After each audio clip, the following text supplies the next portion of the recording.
Hello, everyone. My name is Luis, and I am a first year medical student at Morehouse School of Medicine. And me and my classmates, Zach Logan and Dennis Maston, have put together a small tech video in order to assist parents and children with maneuvering around the virtual environment that we currently find ourselves in. We have also made a 2-question survey, and we have placed this survey in the description. And if you are a Dunbar parent, if you can please complete our 2-question survey, you will have a chance to win a $25 gift card. So please, if you have time, complete it, as it will not take more than 5 minutes of your time, okay? So let's continue with the video. So this video idea came from a Morehouse School of Medicine and Paul L. Dunbar Elementary School partnership that we have. So basically, a group of medical students, me and my classmates included, we we meet with the kids every Wednesday, and we are with them for about anywhere between an hour and 10 minutes or so. Every Wednesday, we do a bunch of fun activities, ranging from I Spy, dancing, sometimes just talking about how we're doing, and it's just a lot of fun, cool stuff that we really, really enjoy, and we think they do too. And during some of these meetings, the kids have brought up that they have been having some Wi-Fi issues and other technological issues. So we have decided to make a video in order to help them out with that, as well as help the parents as well, so they can help their kids. So we hope this video really helps. And if you guys can just leave a comment at the end, just tell us, hey, like you guys could have done this and that, or talked about this, that would also be very helpful. All right, so during this video, we're going to cover some basic Wi-Fi troubleshooting, basic maneuvering around Zoom, and some other outside resources.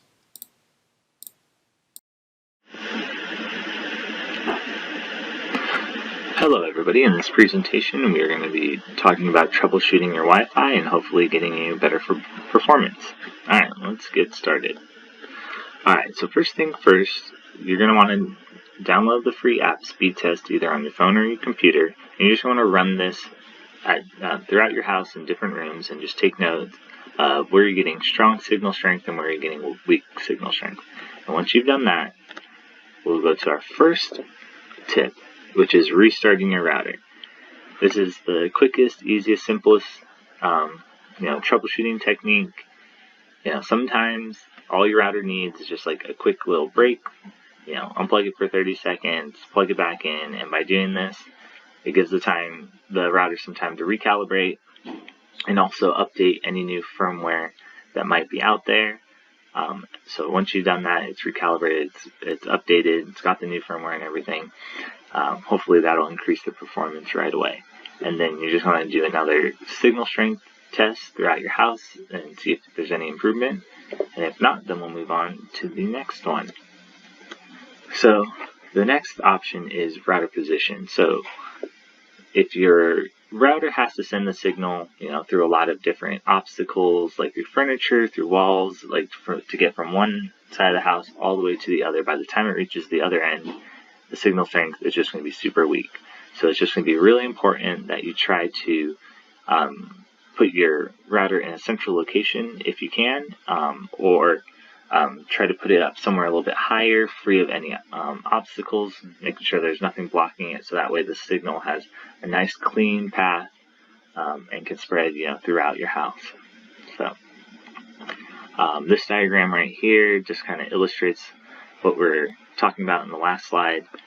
So you can see right here we have the router down here. Underneath this desk, it's being blocked. The signal's being blocked by walls, by furniture, and it's trying to get to the other end of the house, and when it tries to get to this computer, by that time signal strength is barely there. If you just scoot over, you can see that now the router is in this higher up position. It's clear of obstacles, right? It's a little bit more central location. So the signal strength is a lot more even, and by the time it reaches the computer now on this couch, the signal strength is significantly better. So As simple as just moving it up also can just help in just clearing the path for the signal, so it's nice and easy. Same thing, if you're in a multi-story, same thing. Don't put it under anything. Try to put it high up, central location, and just spread it evenly throughout the whole house. Okay. Next, so router antennas. So if that last one didn't work, here's another one you can try. Now, not every router is going to have antennas. If you have a router from your cable company, maybe it's a router and a modem together, so it's just like one singular box and it doesn't have any antennas. This tip won't help, but if you do have antennas, you want to try to put it like in a vertical position and like one in a horizontal position, or if you have more than two antennas, one vertical, one horizontal, and a couple at like different angles. And this is just to increase the chance of the antenna in your device matching up with the antennas from the router, and just increases your chance of getting a nice strong connection between the two so they can have a nice easy communication. Alright, lastly we'll be talking about router channels. Now this is great if you're living in an apartment complex or a multi-unit type of situation where everybody has their own Wi-Fi routers and all the signals are laying on top of each other. It gets really, noisy, really busy for the signals, and they start interfering with each other. So one great way to kind of troubleshoot this is you download the free software NetSpot, and you can get that for Windows or Mac. And what that allows you to do is just see what channels all the other routers are on. And once you've looked at what the busy ones are, what the least busy ones are, you're just going to want to go into your router settings and change your router to a different channel that is less busy. And the way you can do that, just, if you have your instruction manual, look it up, or, do a quick Google search on your particular router brand and the model type, because each one may vary just depending on who makes it. So do that quick search, change your channels, and hopefully that'll help get you off the congested network. Alright, and this last slide is just showing you what NetSpot looks like. So this is from an apartment complex. You can see that they have all these different Wi-Fi signals. If you come over to the channel column, you can see like channel 6 there's quite a few routers on it. Channel 11 is also kind of popular. So, you'd want to try to avoid these. You'd want to try to find like a different channel that isn't as, busy, doesn't have as many routers on it, and then that would definitely increase your signal strength and prevent any sort of interference. So hopefully, these troubleshooting tips kind of help improve your signal strength. I hope it was helpful, and have a great one. Alrighty, guys. So today I'm going to be showing you how to maneuver around Zoom and the settings, just to make sure that your Zoom calls go according to plan, and if you have any issues, how to troubleshoot them. Okay, so first of all, we're going to start by opening up Zoom. So if you have a Mac like I do here, excuse my desktop, there's a lot going on here. Basically what you want to do is just go to Launchpad. Launchpad, and open up your Zoom. And while you're on this screen, the first thing you want to do is just check for updates. So as you can see, I actually have an update to do, so I can either click here and update it, but I don't want to do that now. I can do it after this video. And another way to do it is to come up here, click on this video thing, which is your Zoom tab, and you can go to Preferences here, or you can just click zoom.us over here and check for updates. Alright, so we don't want to do that now, but that's just one way to do it. The next thing we want to do is we want to go back to that preferences page, which I showed you you can do here, or you can come over here again, zoom.us, and click on preferences. Where is preferences? Right here. and it'll take you to this page right here. Another thing I want to show you though is while you're using a Mac, it is possible that this zoom.us tab might not show up, and that is because you might have clicked outside of the app, so then you can't see it up here. You see how I click outside? There's no zoom.us tab, but if I click on the app, the zoom.us tab pops up. So don't get scared if you don't see this. Just make sure you click inside of the app and it should pop up again. Okay, so let's go back to preferences and we'll go back here. So here we have all the settings. As you can see here, this is the audio settings. So here you can test your speaker, your microphone, just to make sure that those are all working properly. You can adjust anything as you need.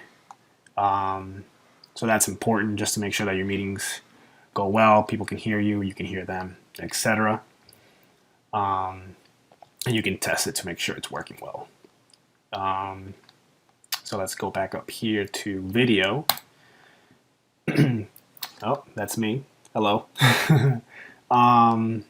So here, there's several video options. You can choose what camera to use. I only have the original camera that comes with the computer attached to this specific computer, so that's the only camera that I can use. But if you want to use another camera, and you can plug it into your computer, and the option should pop up here to use it. Another option that I like to use is HD, and I like to mirror my video, because for some reason when I don't mirror my video, I don't look well. I'll show you here what I mean by that. You see, that's me without mirroring my video. So yeah, I don't like to show that to people, so I like to mirror my video. It makes me look a little better. Whew. All right, so there's several more options that you can use down here, but just the most important part here is just to make sure that when you're checking your video is that the lens is working properly, and so like that you can communicate with people and they can see you clearly. And then the next big thing is background and filters. So for background and filters, this is key for a lot of people, because you don't want anyone to see what's going on in your background at home, whether that be people walking around or just a messy room or anything.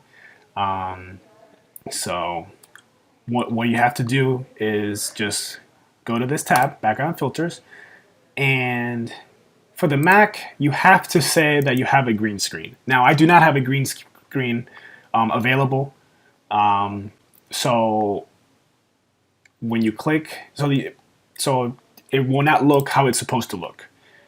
But you do have to click I have a green screen, at least for my Mac, and then this is what happens. So this has a chameleon effect, obviously not useful. But if you have a Windows, the I have a green screen option, you don't have to click on it. It'll just automatically just click or just have a background set up for you. No need to have a green screen. For some reason, for this Mac that I have, I need to have a green screen, and I do not have that available. But just for you guys, just to know that the option is there to have a virtual background is very useful, I think. Sometimes, for meetings, professional meetings, it's necessary, and I do use my Windows laptop for that, just because of the fact that I do not have the chameleon effect without having the green screen.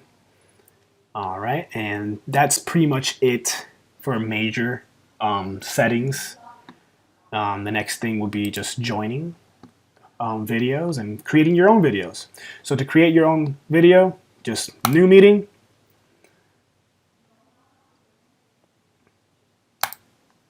And bam, you've created your own meeting now. And now if you go, let's expand this. If you go down here and you go to more options, or wait, I don't know. Give me one sec. Okay, So you want to go to participants and you want to go to invite. So how you do that is like that. So then you have a bunch of contacts that you can invite to your meeting, or you can also copy your invite link or copy your invitation and send that out via text or an email, and people will be able to join the meeting that you have created. Okay, so let's end that. And then if you, we do not want to update now. And then if you want to join a meeting, all you have to do is just click join and type in the meeting ID that was sent to you in the invitation link. Usually when they send you an invitation link, you really just have to click on the link and it's, you'll go right to the channel. But sometimes maybe for some reason that might not work. So just knowing that this option is available to you manually is good to know. So all you have to do is just type in the meeting ID, and once you type it in, you can join, and that's it. Okay. Another important thing that I forgot to mention is in the preferences. Let's go back. Zoom.us preferences. So for audio, for joining meetings, I like to have my mic muted. The reason I like to have my mic muted is because I don't want to maybe possibly one day be joining a meeting late and interrupt whatever is going on because my mic is on, or just have to worry about just muting my mic when I join a meeting, period, because maybe you can just forget and then you have your mic on and people can hear what's going on in the background, and it's a whole mess. So I always like to have my mic muted, and this is how you can have that. This option is here for you. And the same thing with the video. Turn off my video when joining a meeting, like that my video is always off. And in order for me to turn anything on when I join a meeting, I have to do it. Okay? And I'll show you that. So when we created a new meeting, as you can see here, you can't see my face yet. You can just see a picture of me, and my mic is muted. In order for me to change that, let's expand this, I would have to click on Start Video, and I would have to unmute my mic. Okay? And I think that's pretty much it, guys. I think that covers the basics for how to maneuver around Zoom, and I hope you guys found this video helpful. Thank you.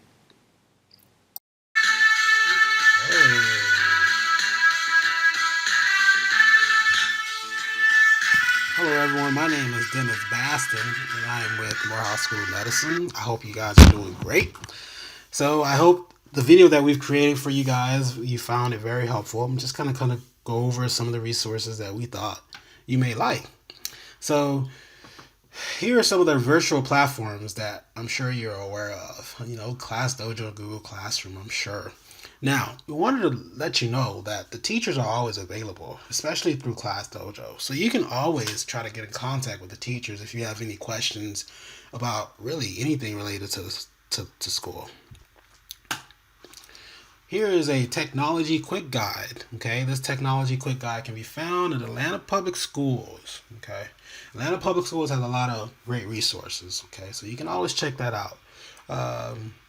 So to access this quick guide, you just go to, there's a parent section. You click on virtual learning tools, and that's where they have all these resources, and you'll find the quick guide there. Okay, this quick guide kind of talks about like how to get on some of these websites, how to use them on the different devices that you may have. Okay, you can always contact Atlanta Public Schools. Okay, they can always try to help you out with your device. Okay, here's their contact information right here. Okay, all right. Free public Wi-Fi areas. Okay, here are some of the areas that we kind of listed here. Okay, there's 3 libraries that are pretty nearby. Okay, now the problem is that we live in COVID-19, and some of the libraries still may not be allowing people to come inside the building, but that's okay. You can always get Wi-Fi in public spaces near the library. It can be in front of the library, okay? As long as we're practicing social distancing, of course, staying 6 feet apart. Now, besides the library, you can also go to the neighborhood center, okay? Dunbar Neighborhood Center, or Friends of Grant Recreational Center. Okay, they also provide free Wi-Fi as well too. Now, for the libraries, okay, or even any any public area that provides free Wi-Fi, you can go on broadband.georgia.gov. Okay, there's a map section. You type in your home address, and then boom, you get all of these different areas that offer free Wi-Fi. The only thing is that they may not allow you to go into the building, so you should probably call in advance before you try to go out there. And AtlantaGeorgia.gov, this is where you can actually get a list of all of the parks and recreational centers. So, well, I think that's it, and I hope that this video actually helped you out, okay? Thank you so much for watching. And that concludes our video, guys. We hope you liked the video and it wasn't too boring. We hope you learned something. And, thank you so much for watching. Please drop a like and a comment. Let us know what we could have done differently, what we could have added, to help you guys more. And please do not forget about the 2-question survey that's in the description, as you will have a chance to be entered to win a $25 gift card.